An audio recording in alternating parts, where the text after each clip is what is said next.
I wanted to share with you something that we are beginning in order to propagate our way. మనం ప్రారంభించదలుచుకున్న దాన్ని నేను మీతో పంచుకోవాలనుకుంటున్నాను. మన విధానాన్ని, యోగిక పద్ధతిని ప్రాచుర్యంలోకి తీసుకురావడానికి కొన్ని విషయాలు అవసరం. One is ఒకటి సాధన.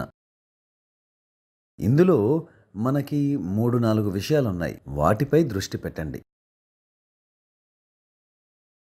అప్పుడు మనకు అందులో కొంత పరిజ్ఞానం, అనుభవం వస్తాయి. what is this condition I'm exposed to?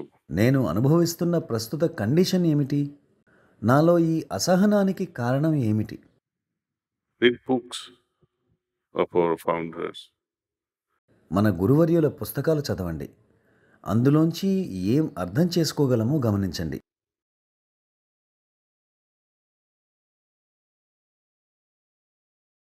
వీలైనంతగా voluntary work చేయండి. స్పష్టతతో గురు పరంపరం అనుసరించండి. దీనంతటికీ అనుగుణంగా ఆ దివ్య గురువర్యులకు తగ్గ శిష్యులుగా తయారు కండి.